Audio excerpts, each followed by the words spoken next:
Okay, we're continuing to look through items, and we have, you can see I spent $1.99 for this one.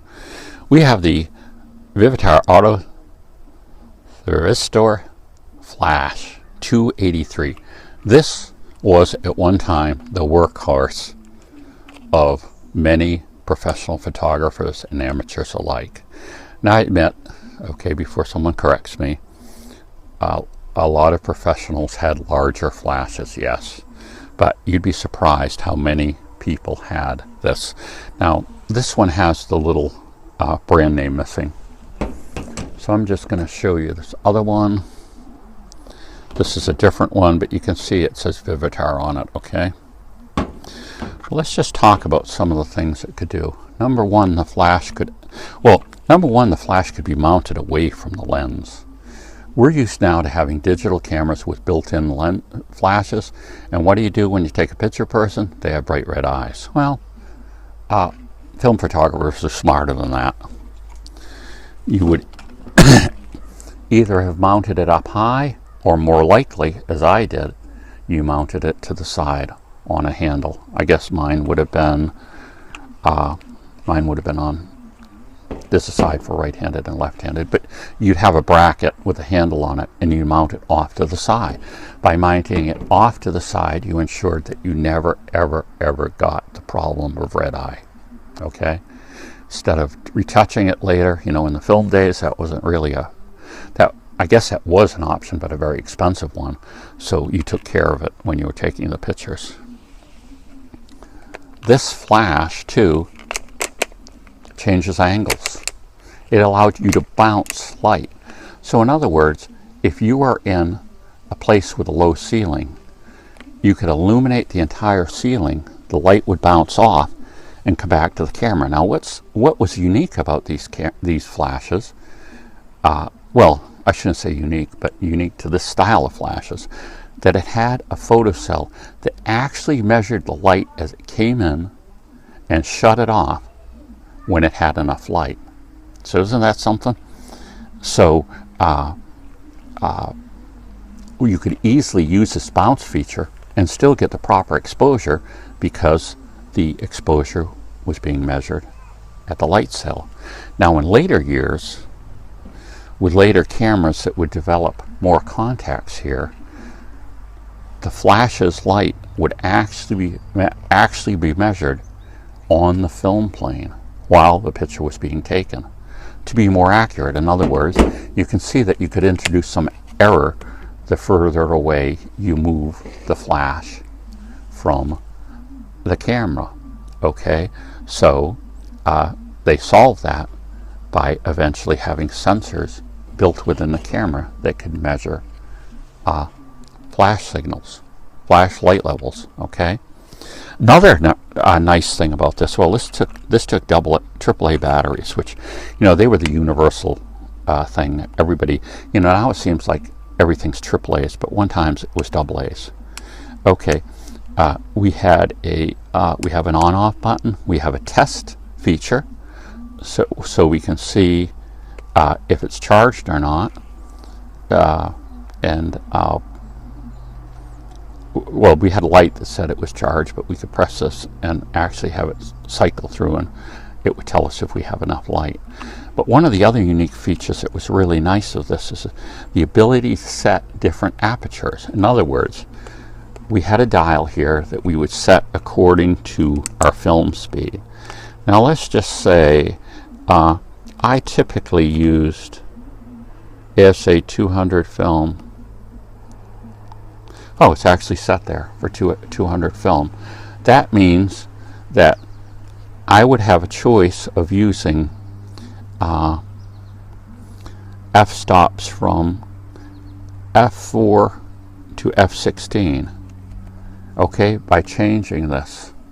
Okay, now we do have to remember though that flashes take time to recycle.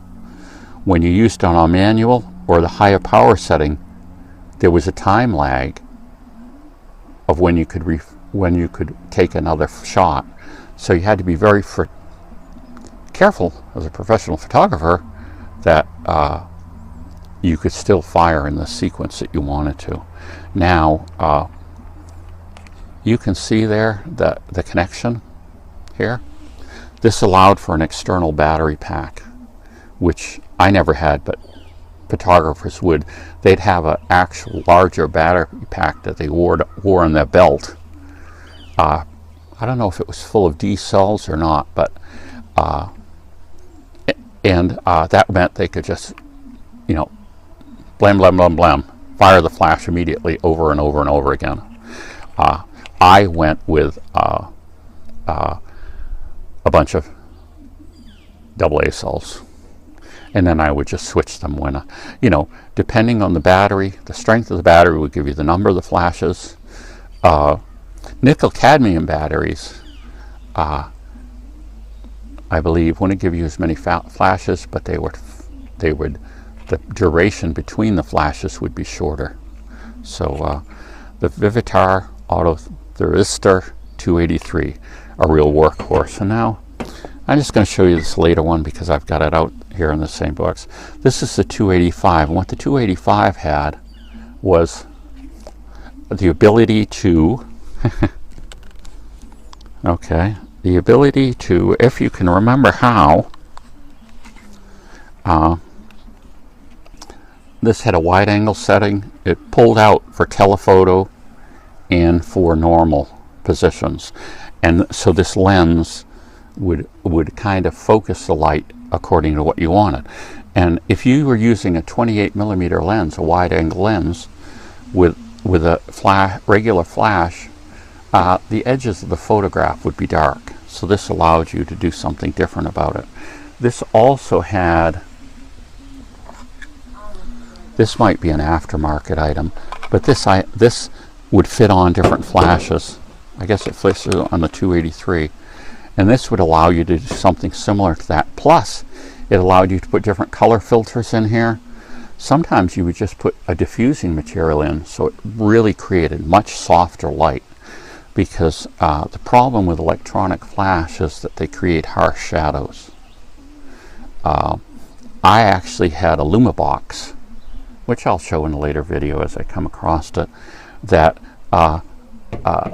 created a surface this big that was white, that fit over the flash, so that it would kind of wrap a little around the person's face, so that you greatly decrease the chances of having any harsh shadows on a person's face, which of course when you're doing wedding photography, that's an important issue.